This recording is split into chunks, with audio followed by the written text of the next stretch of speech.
Hello and welcome to part 7 of the OSE Solar Hexcrawl. End of part 6, we lost the majority of our adventuring group. Literally on the steps of the dungeon they were about to make their way out of, they were killed by some poisonous cobras. Apart from the magic user, who managed to survive the first group of being killed as well. So he has now made his way back to Brine Keep and is kind of drowning his sorrows at the local tavern with what coin he's got left, and it's now time for a new group of fresh-faced adventurers to show up. Um, and hopefully, we're going to roll some characters out now, see what we get. I'm hopefully going to get uh, a fighter, a cleric, a dwarf, a magic user, and a halfling. We haven't had a halfling yet, so I think a halfling could be quite interesting. And they can hide as well, so that could be quite cool. I think our magic user here is going to probably just slink away for the moment and gather his thoughts for the next couple of weeks. Maybe we might make an appearance later on to try and do some good. But at the minute, he's probably a little bit annoyed about losing two groups over the course of the last couple of weeks. And considering the first group, the second group was only there to help bring the first group back from the dead. Um, yeah, not good. Anyway, so what we're going to do now, we're going to roll some stats up. We're going to see what we're going to get hold of, and hopefully get some characters that are in the classes we actually need. So let's go and do that. We'll make some dice rolls.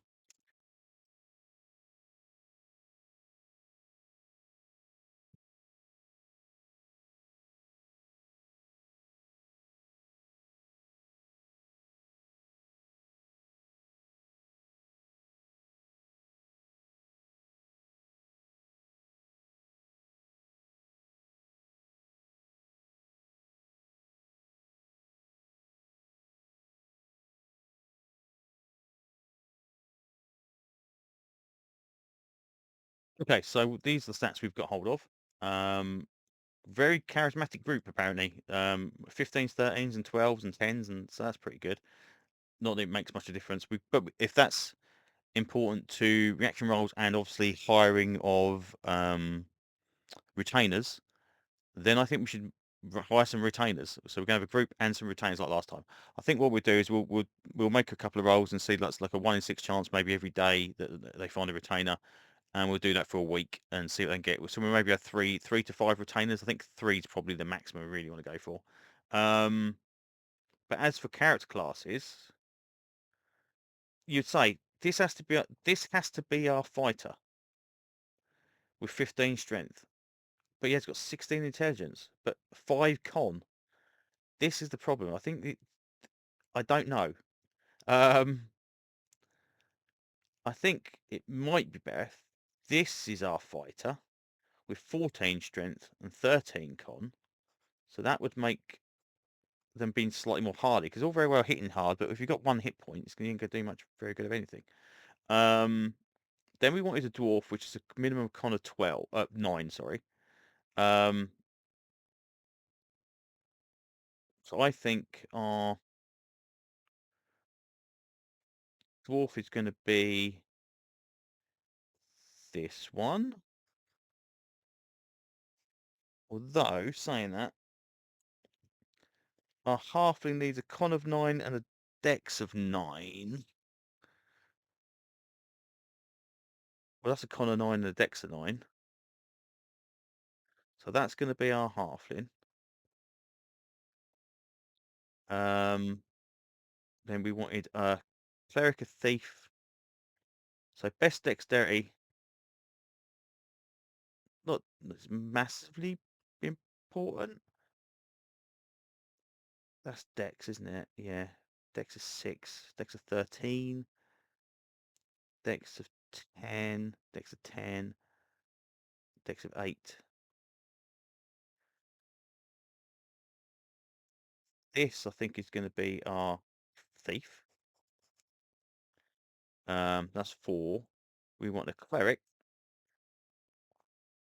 So preferably a bit of wisdom. But our wisdom scores are pretty low. With some very kind of terrible strength to go with it as well. Um,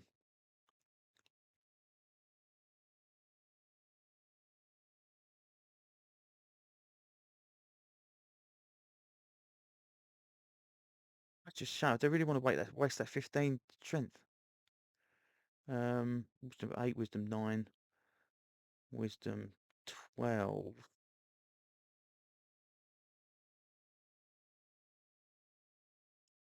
Of 8. I think that's going to be our cleric. So that's 5. And I said I wanted, what is it? A fighter, a dwarf, a halfling, a thief, and then, a magic user. That's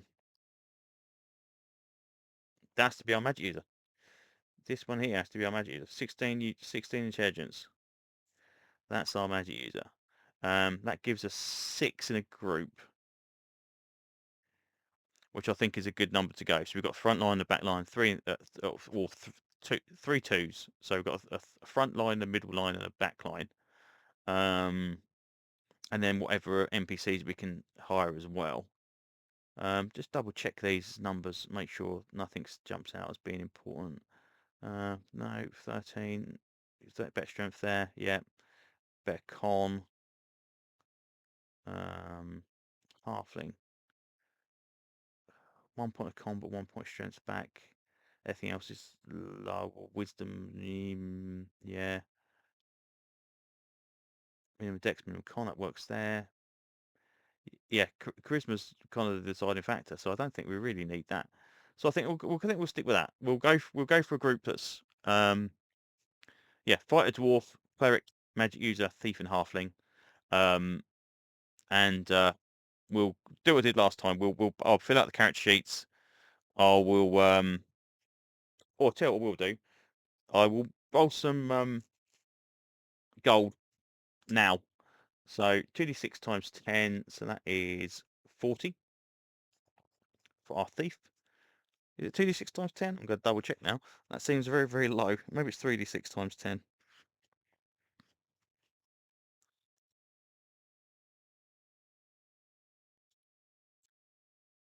3d6 times 10. So let's change that. So that's 6. That's 100 gold.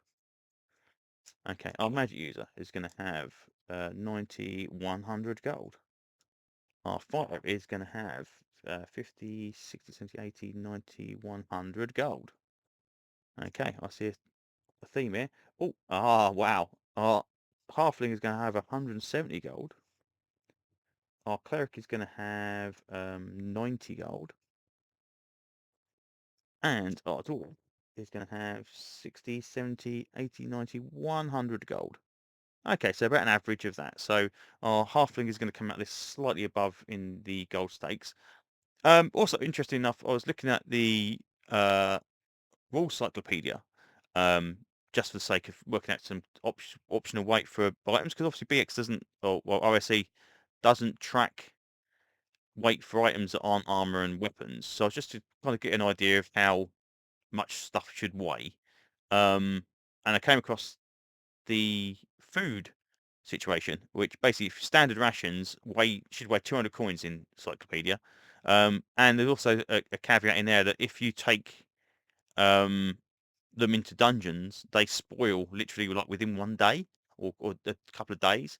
Whereas the iron rations, which is like your hard tack and all that kind of stuff, your dried fruits, and that you can use that throughout the time, no problem at all. And also it's much cheaper and actually, maybe it's more expensive, but it's definitely weighs a lot less. So I think this time around we're going to go just for the sake of not rules as such, but just meant kind of a little bit of reality and mental kind of gymnastics, and basically say, right, we're going to have hardtack and stuff this time. We're not going to have full food, and also get some candles as well, because that situation they're trapped in the dungeon last time and dipping their pizza cloth into lantern oil to kind of keep the light going. I think we'll have a couple of candles to make sure we've got something going on there. So once I go and fill these character sheets in, we will check at Brian's Keep to see if they hear rumours. There's a very good chance that the magic user there, I think probably like a 3 in 6 chance maybe the magic user there telling them that about the dungeon and possibly giving a very basic map and kind of saying this is where the people died. We'll have a 1 in 6 chance of them knowing about the dwarves, as we have a dwarf in the party, and a 1 in 6 chance of knowing about the cleric that is operating in the marshlands. to see about that dungeon there, because there's a dungeon there that apparently is emanating some kind of magical thing over the lands. And also another thing is I decided as well that maybe because we encountered a lot of cobras and acolytes in that first dungeon where, that dungeon where everyone died. Um, Instead of it being the god of chaos and kind of general nastiness, we might have a snake god down there, or cultists. So I've come up with a snake god called Zalan. So maybe we are going to theme our encounter tables to kind of more snaky kind of things in general. Maybe those orcs they met down there were either mercenaries, or maybe they were just having a nose around and they met and they were kind of like kind of generally annoying the cultists as well. So maybe the cultists aren't like everybody. But I thought that'd be quite a nice, interesting turn of events. So, and it's kind of like cool. It's, again, using random encounter tables to kind of generate that kind of story option, and kind of like if you're encountering lots and lots of lizards or whatever, maybe there's something lizard based in. So we thought we had we had the acolytes, we had two lots of snakes. Maybe there's something snaky based down there. Obviously, if this was a later edition, we might use UNT or whatever, or serpent people. Um, we might do something with that. We shall see.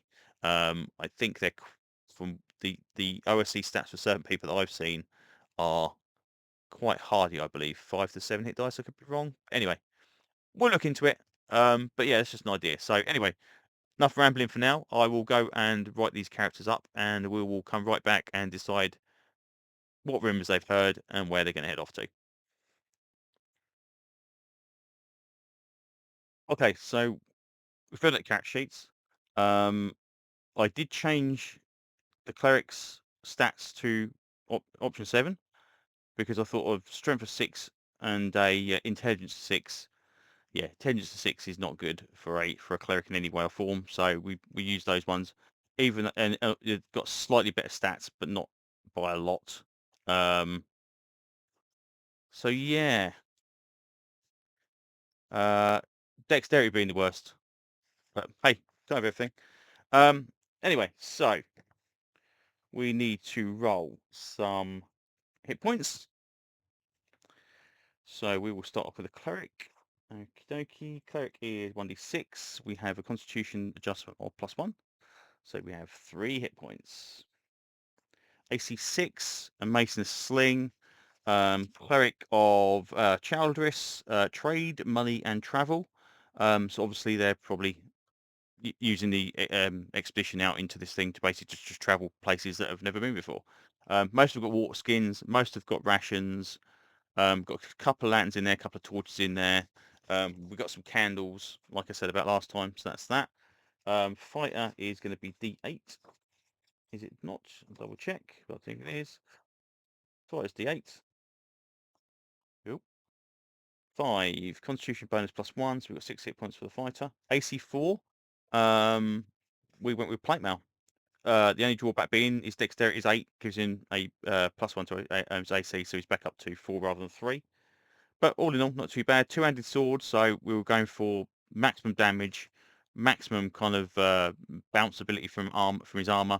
Hopefully that will see him through a little bit. At least his uh, hit points aren't terrible. Next up, we've got our magic user, which is D4. -2 constitution hit point modifier. This is not good. So we're on 2.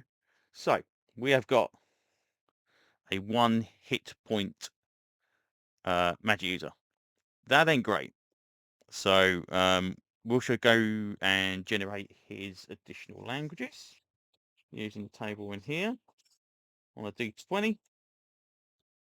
So we've got 20, which is a human dialect. That's fine. We can do that one. And another one is a number 13.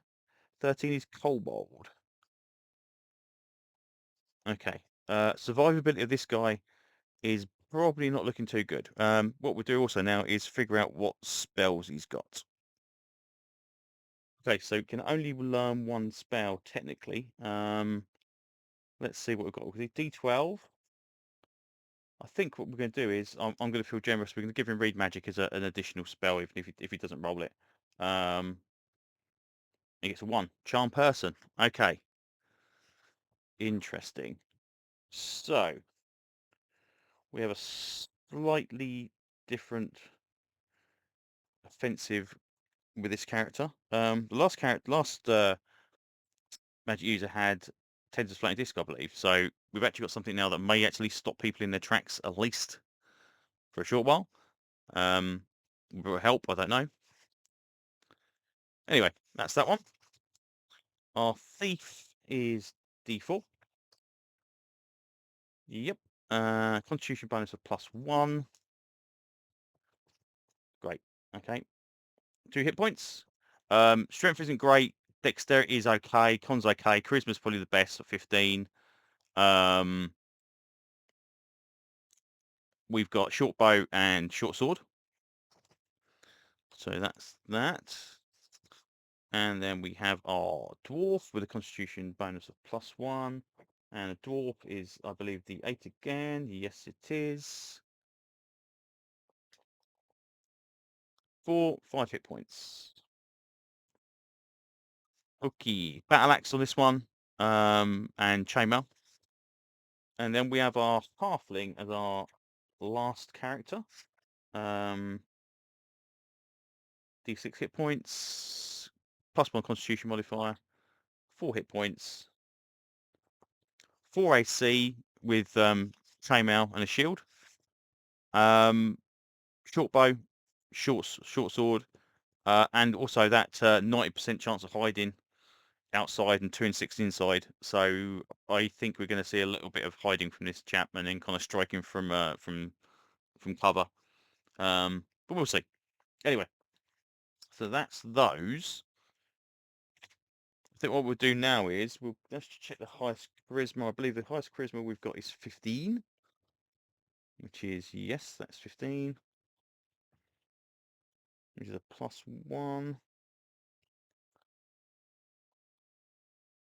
Okay, so we're going to now see if we can get some retainers. So our heroes here have just come off the boat, or the ship, as it were, from the other continent, and they've made their way across. They are looking around. They find, obviously, end up in the port, and they start looking around to figure out, okay, what can we do? What do we need to go to? So, we've got Charisma Modifier. I am going to roll. We're going to roll. There's going to be 1d6 available NPCs for hire, 4, and we're going to roll 1d100 to see which 4 are available. So 42, my favourite number.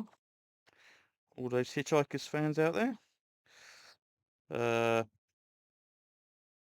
Fighter, carry tyrant. Short sword, long bow. Right. I thought this was the one. She comes with a twin. She comes with a sister Anne. Card number 84. Oh, she works with at all times. Okay, so that is card 84. So that's 2. And she is the other twin. There we go. So we've got 2 twins. 91, which I believe should be a thief. Yep. Borden Quinn, our thief. Short sword and crossbow. And then last one. 71.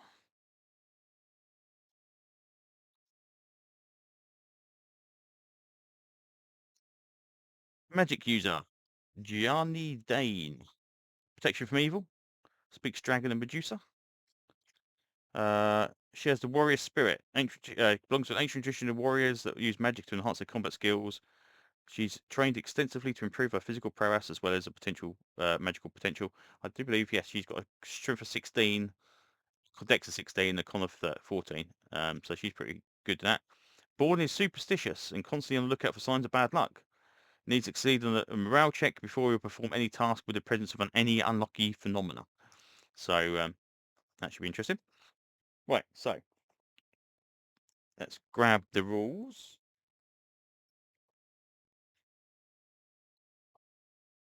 Okay, so rules say here we've got a 2d6 chance. We're going to have the roller's modifier, a higher in a character's charisma modifier, 2d6.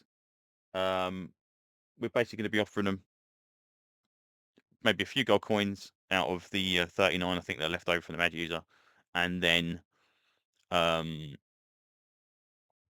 treasure pieces. So 2d6 plus 1. We'll start off with our thief. That's a 10, so that might be 11. Offer accepted. So thief is coming along. Then we'll go for our magic user. 2d6, 7, 8. Roll again.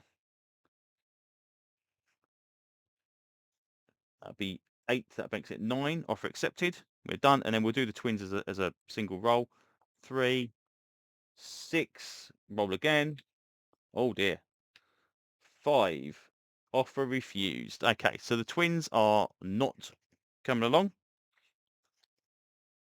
but they may be back. So I think what we'll do is we'll pop them in the folder as potential backups for though they are in town, and then we'll use our magic user and our thief to bolster our numbers. So that's pretty much it, I think, now. So once we've done that, we are going to decide that we have 3 potential rumors. We have the magic user and the rumors talking about his encounters where killed his party off. We have the cleric working in the marsh, and we have the dwarves working somewhere around that mountain. So because the magic user is probably still in town, we're going to say there's a 3 in 6 chance that the players hear the rumors for the magic user, and then 1 in 6 for the other 2. So they speak to the magic user. The magic user tells them about the dungeon, gives them kind of a rough estimate of kind of where people guide and kind of what rooms they hadn't tried, and kind of like the various exits, and the 2 lots of stairs up down to the first level, and the 1 that stairs into the second level. 1 in 6 cleric, no. 1 in 6 dwarves, no. So given that, that means they either head straight there, which is probably what they're going to do because they've got a 1 hexcrawl, or they're going to go and look somewhere else. So again, we'll decide. 4 in 6 chance they're going to go to the dungeon. 5 or 6 they're going to go and head off in a different direction and poke around themselves. So it's a 1, they're going to go to the dungeon. So that is what we're going to do. So we'll get the map out. We'll roll some random encounters on the way there, and then they will head down into the dungeon and see if they can defeat the acolytes of the serpent god while we're down there. So back in a minute.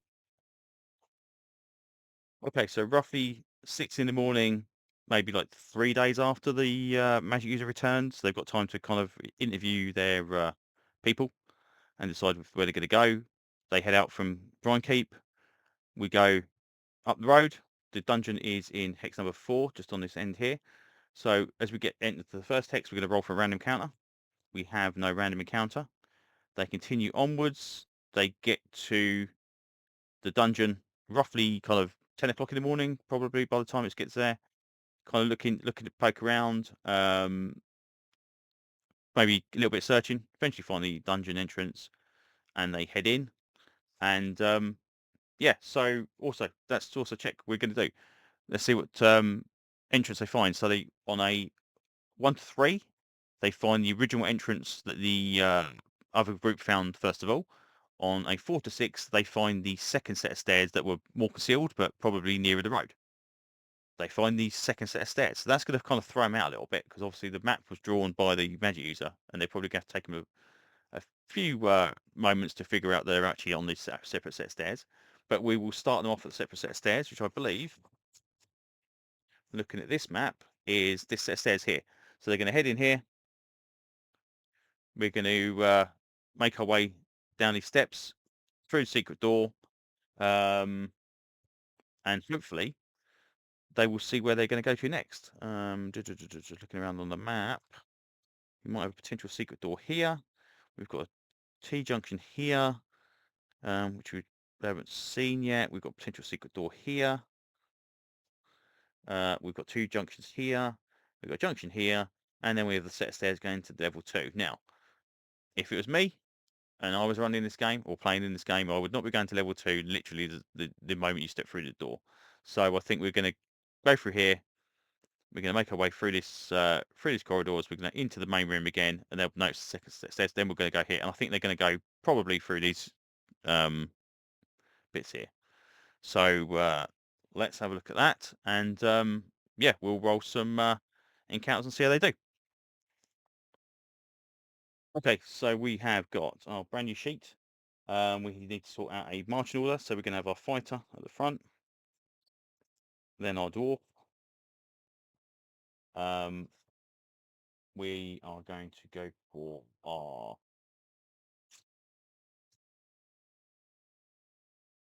halfling and cleric next.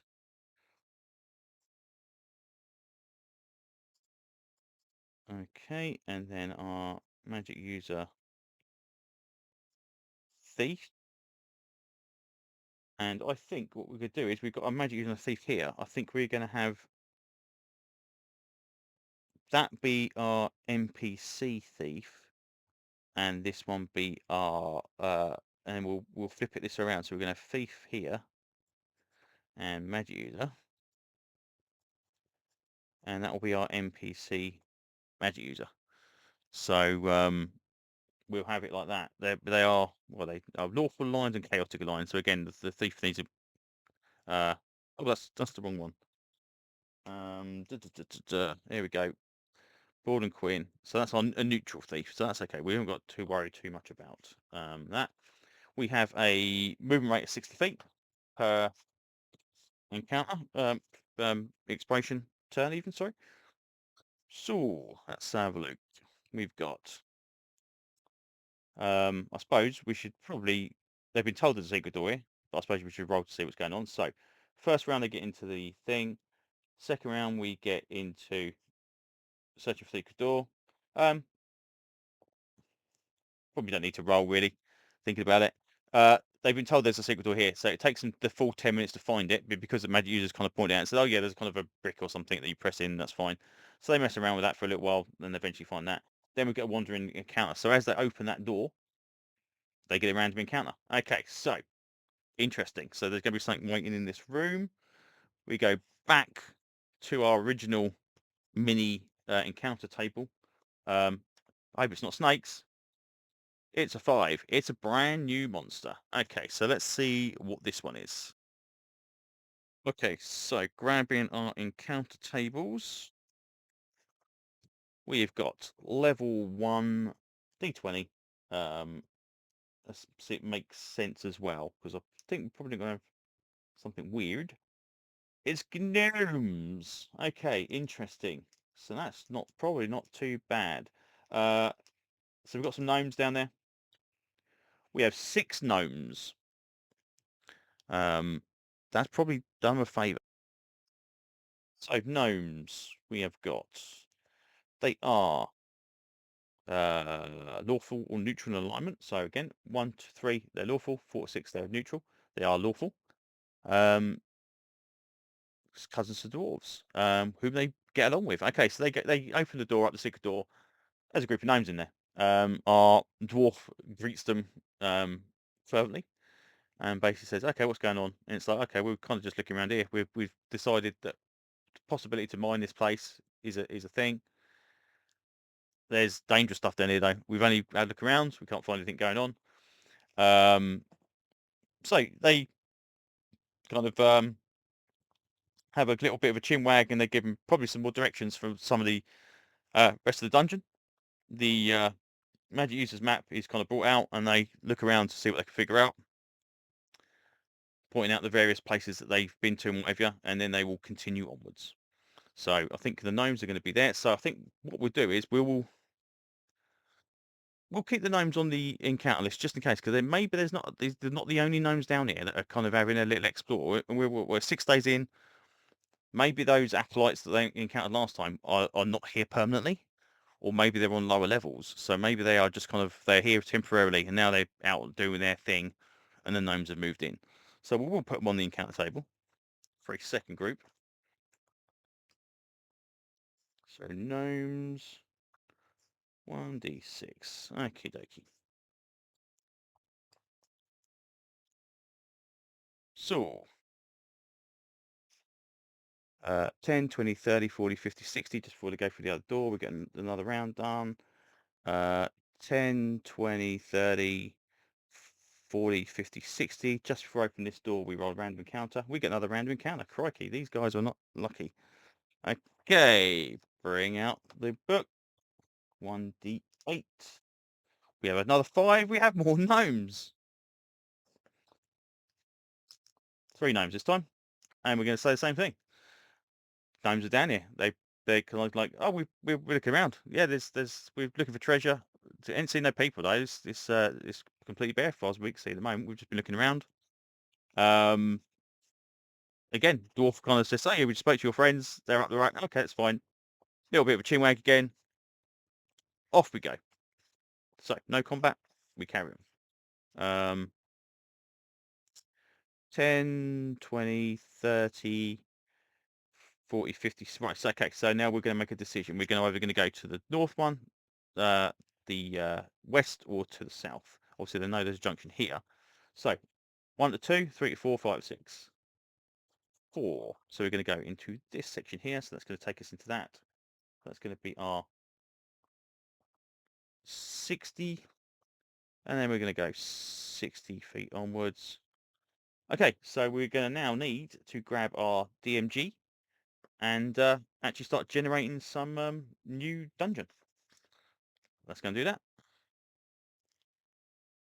Okay, so we were going to go up here. We've now got the DMG here. So we're going to go 30 feet, which is going to be where our next deviation is going to come from. This is going to be our final turn here. So we're going to roll what's it's going to be first of all. So 1d20. A 5 is a door. Table 2, 1d20. And 11 on the right hand side. Space beyond the door is a 16. A room, go to table 5. Okay, so we go 30 feet up here. We have a door on the right hand side, which would be here. So let's just double check.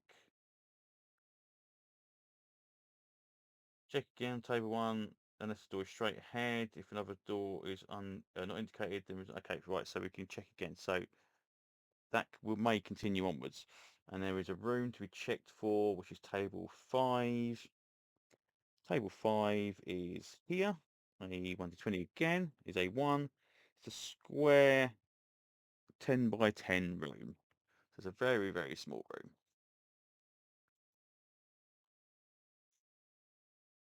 Okay, so our heroes wander up to see this door on the side. No, they can spend a round technically checking for traps, or they could just open the door up. But I think what we're going to do is we're going to say they check for traps. So they spend the rest of that turn and the following turn checking for traps. We're going to roll for encounters. They do not get an encounter. So next turn they check for traps. As is no indicated traps, we'll say there's no traps. So we've got a door here. They open the door up. Inside we have a room. We have chamber or room contents is a 1d20. We have a 4, which is empty. Okay, so it is empty. So that's it. Next round, they turn around, they head back up the corridor. We have got a potential random encounter. Nope. 1d20 on the check is a 7, which gives us a side passage. Check again is 30 feet. So side passage is table 4. 8 is left 90 degrees. Okay, that's pretty cool. Right, so it goes left 90 degrees. And then it's going to continue onwards. Check again after 30 feet again, so it's going to go to here. This side passage, so side passage is 1d20. 13 is a passage T junctions, which is probably what we got there anyway, so that's fine. And then width passage, 18. It's a special passage. Right. 13. 50-foot columns, 10-foot right, columns, 10-foot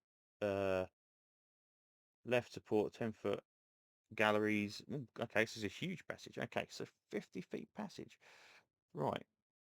So let's say, for the sake of this, we're going to say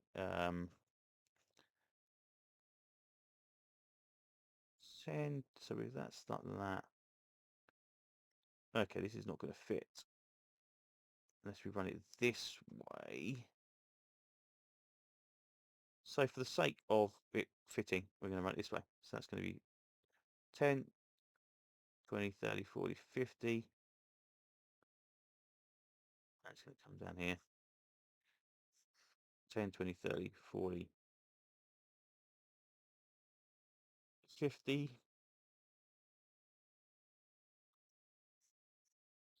Okay, it's going to run something like that, which actually works out for our corridor at the end of it as well. So that touches the corridor at the bottom of it. So we are going to have our, first of all, we're going to have our contents, 17. We have a monster and treasure. Now, we don't normally get monsters and treasures. This is interesting. Okay, so table V and table G. The percentage is time. 19 is 1,000 copper pieces per level, so it's 1,000 CP is going to be in here somewhere. Chest is contents is in 1 bags. So there's bags of copper pieces spread out for this entire area. And then monster and treasure. Random monster encounters. Okay, so let's grab the monster tables. Okay, so we've already got our 1d8 random encounter. So we're not going to have gnomes. If we roll a 5, we could ignore gnomes because they're not technically the monsters. Everything else pretty much counts. Then we've got 2 gaps in there as well. So 1d8, we've got a 7. It's going to be cobras. What a surprise. Okay, so 2d6 cobras. We've got 8 cobras in this 50 by 50 foot room. Okay, so our heroes start looking around, see what they can find. We're going to check for surprise. Now, technically speaking, it does say in the rules that if you all got torches, you can't really surprise. But cobras are not exactly probably the smartest things in the world, so they're not surprised. Our heroes, though, are surprised. So they probably get distracted by the copper coins spread out through the entire room. And as our thief kind of starts picking them up, all of a sudden, either around the bags, from the bags, whatever, these cobras kind of start squealing out of the cracks in the walls and stuff and fall upon our heroes. So let's draw a little map up for that, and we will do that. Okay, so got our cobras here. We're going to roll some hit points for our cobras. They've got 1 hit dice each. So 2, 1, call that 6, 2, 1. Okay, these look like they probably could be easier, hopefully easier to defeat than the other lot. Okay, yep, these are smaller cobras for sure. And then we just need to decide how far away our encounter is going to be. So let's say they're 2d6 times 10 feet away, but general speaking. They are 40 feet away, so they're kind of halfway across the room, which is kind of where I've got them anyway. So let's get our tokens out. Okay, so we have our magic user, our dwarf, our NPC thief. Let's bring back a little bit more. Number 5. Oops. 6, 5, 6, 1, 3. Our halfling, our cleric, 7, 8. Our PC thief, our NPC magic user, Number 2. Number 4. So anyone we're missing? We are missing our fighter. So we'll have our fighter as well. There we go. And then we get, that's it. That's what we got. Fighter, dwarf, halfling, cleric, magic user, thief, magic user. That's perfect. Okay, cool. All right. So our boys are surprised. These things have got a movement rate of 90, 30. So they are going to have their slithers and their attacks. So we're going to move first of all, and then we're going to attack. So they're probably going to move to the nearest person they've got. So 5, 10, 15, 20, 20, up, up, up.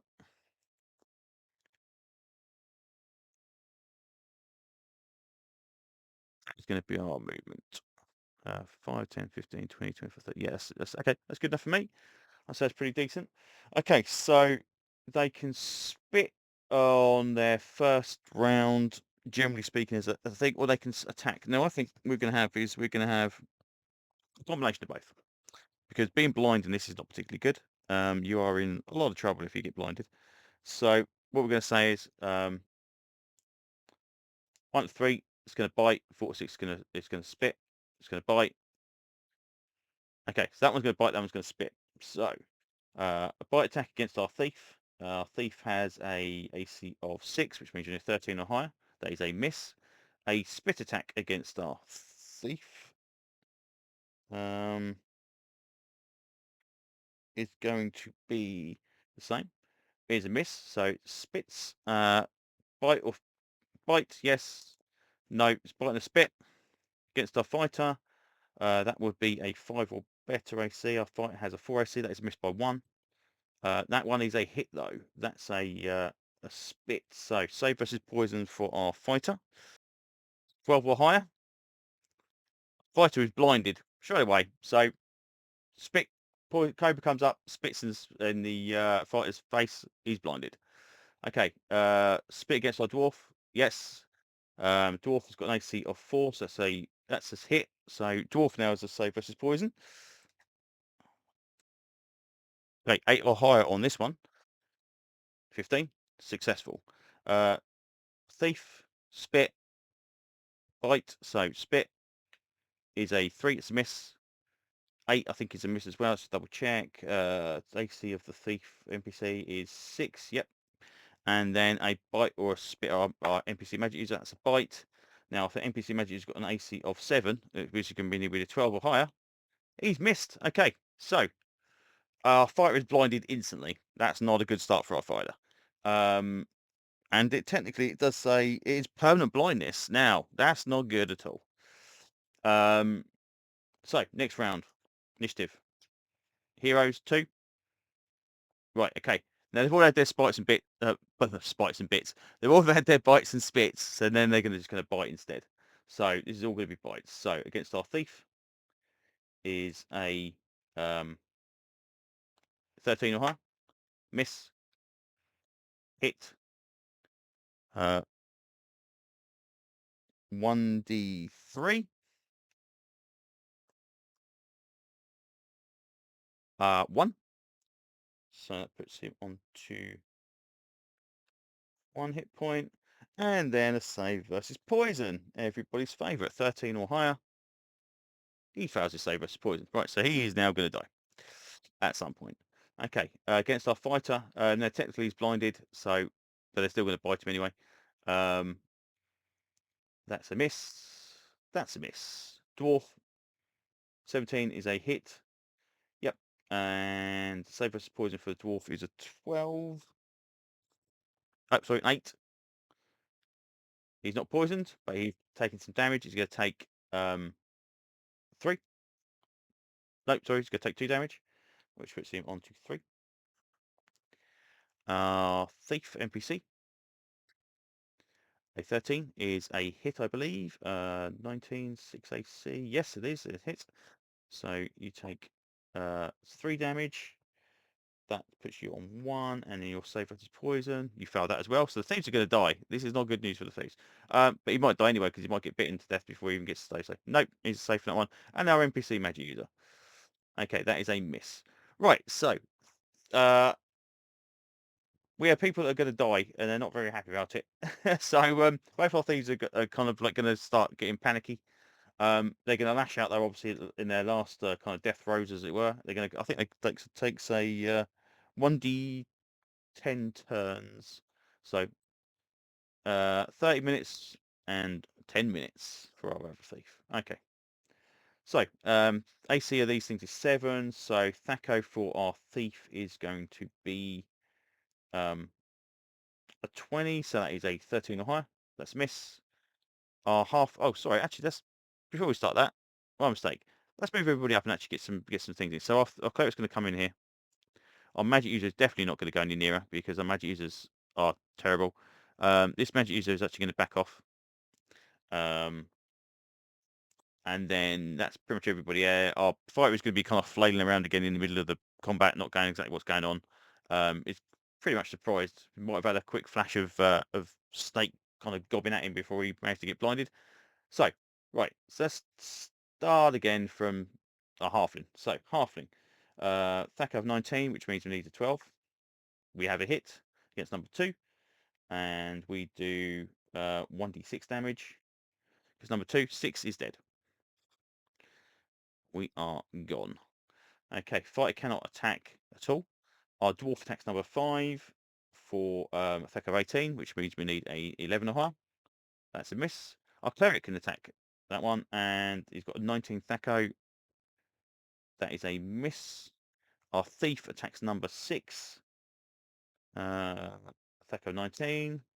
That is a miss. Okay, so all these Thacos have obviously been adjusted for the bonuses for strength or dexterity, whatever they're using.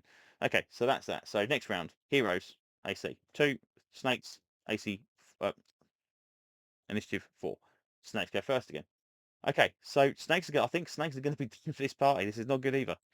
Okay, so 5. That is actually a miss. Fighter, miss. 15 to hit. Yes, 15 to hit. 1d6. Sorry, 1d3. That's a 2 points of damage to our fighter. Puts you down to 4.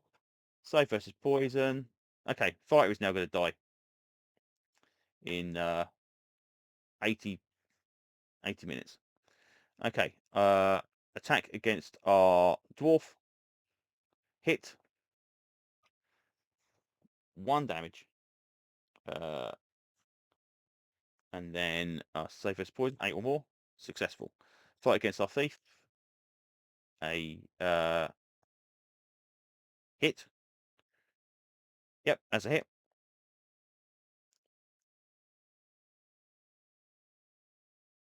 No, it's not. That's a missable 1. That's a hit for the second one. Okay, so that's 3 hit points of damage to our thief. Our thief. Oh, sorry, wrong thief. He goes down. He's out.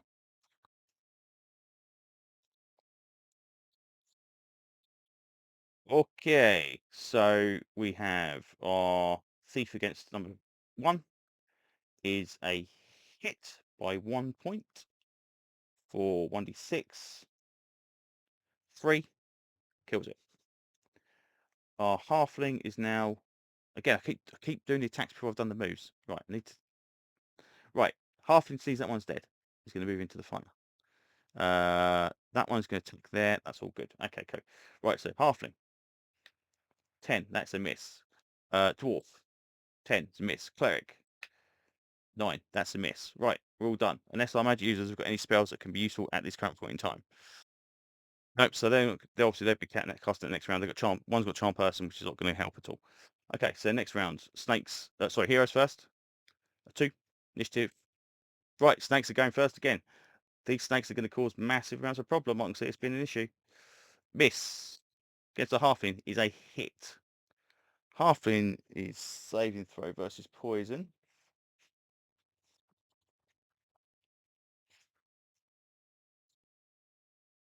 It's 8 as well. Fail. Okay, halfling is going to die. Halfling is 1d6, 1d6, 1d3, 3 hit points, 90 minutes. Right. So that's that. fighter, miss, dwarf, miss, cleric, hit. Oh no, no, that what was that 16, 17, that's a hit. Yeah, it's a hit.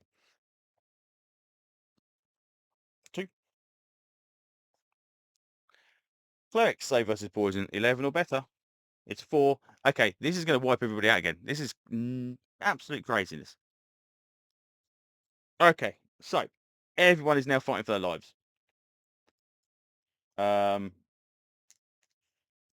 So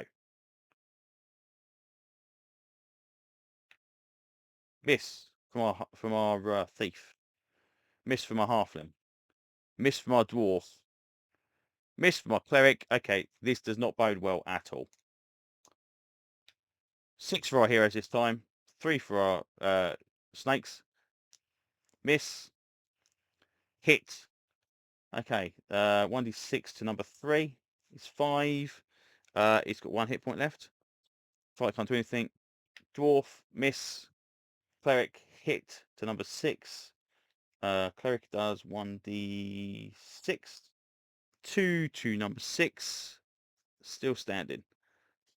Okay, that is it. Our attack's back. 20 for the thief to hit him. So that is 2 damage to the thief. Thief goes over. Against our halfling, that's a hit. 5. That's 3 damage to our halfling. Halfling goes down. Everybody's going down like dominoes. This is not good at all. 19 against our dwarf.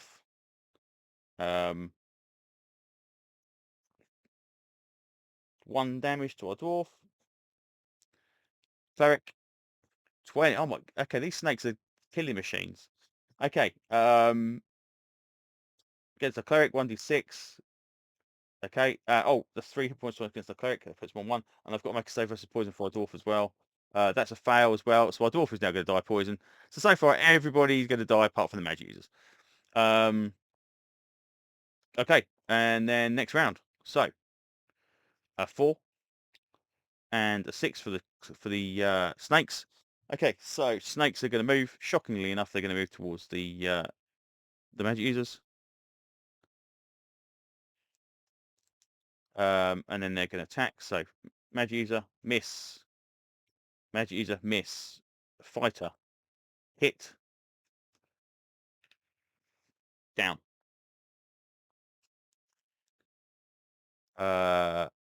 Dwarf. That's a 12. That would be... No, that's a miss. Cleric, that's a miss. Magic user, 19. That's a hit. That'd be 2 damage to our NPC magic user. You have 3 left. Okay, but save versus poison. Oh, 17. I might actually save. Magic user. 13. Yes, we have a saving throw made. Okay, and then we're going to have our retaliation. Now, our retaliation being is, shockingly enough, I think our magic users are going to back off. So, alignment-wise, we've got neutral magic user, and I think the other guy's neutral chaotic as well. So our magic users are going to back off down the corridor. That one's going to go at half speed. This one's going at full speed and basically just... Oh, no, actually, they're both moving there. Both go at half speed. They're going to back off down the corridor and shout to the others, right, okay, we need to get out of here. We need to get out of here. Probably unaware that they're actually dying of poison anyway.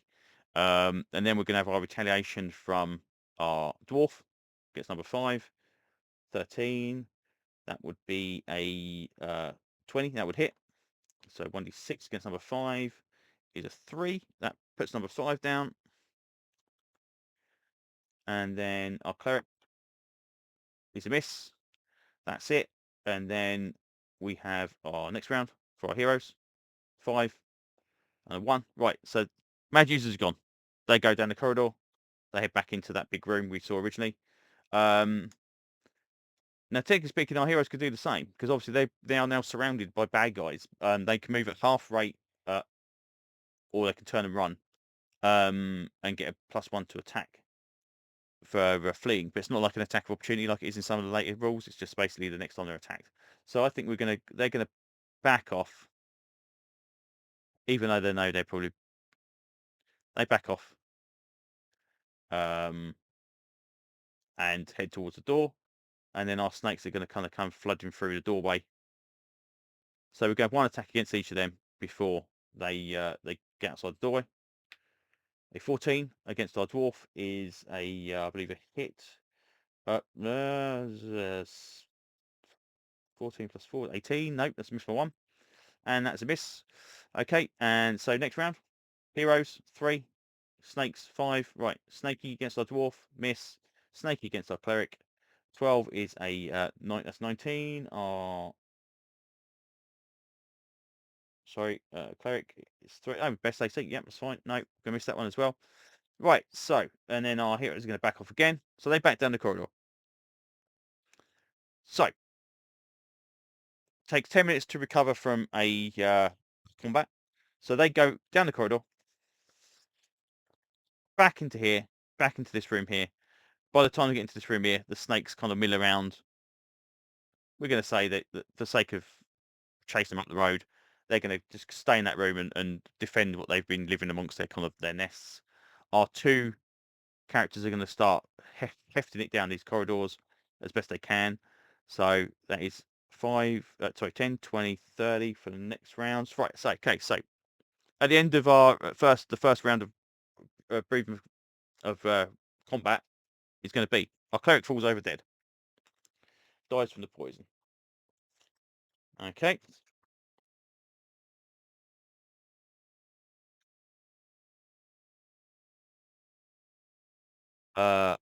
Make it down the corridor, get another random encounter.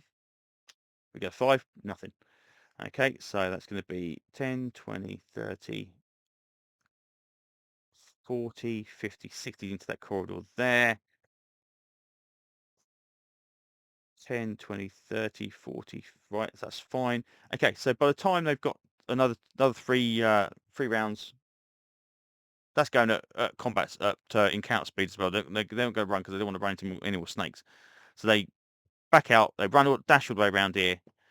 Up they go to the stairwell. They're up the stairs. Magic users are kind of huffing and puffing again as last time. And our dwarf is not looking healthy in the slightest. And with that, they kind of like, right, okay, we need to get out of here. We need to head back to town. So they will do exactly that. Now that's always going to take a few hours. So going back to our map, we have got a couple of hours travel. So yeah, so anyway, an hour into the travel, our dwarf starts gagging, falls over, dies. Our magic users continue onwards down to the down towards Brine Keep.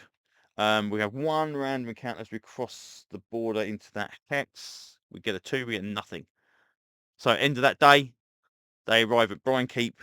Not looking too happy at all. They've obviously lost all their companions. Everybody else is snake food. And again, they come back with tales of. Okay, wait a minute. Hold on a second. Did our magic user take hit? Oh, yes, I did. But he saved his. He made the same throw. That's right. So yeah, telling tales of don't go down there. It's crazy. There's snakes everywhere. There's snake cultists. There's snakes. There's whatever. Don't go down there. It's not worth it. And they will retire back to Brine Keep. Now, what happens now is the question. I think what we might do this time around, with those people dead, is we will shift our focus next time. We will roll up some dwarves, and we will explore the mines where the dwarves were heading to a couple of sessions ago. So the snake pit, or whatever we will tend to call it, is going to be retired for this current point in time until someone decides to go down there with a bit more oomph. So yeah, I think we'll run up a little company of dwarves and start wandering through the mountains to see what's going on. Now, again, we rolled some gnomes up in some random encounters last time as well. So I think what we'll do is we'll say that maybe those gnomes are somewhere around those mountains as well. That would make sense.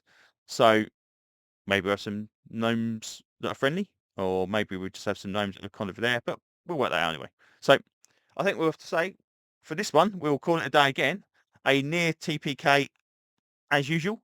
It seems to be for every time they head into this dungeon of snaky death. But hopefully I will see you on another video of this very, very soon. Thanks very much. Bye bye.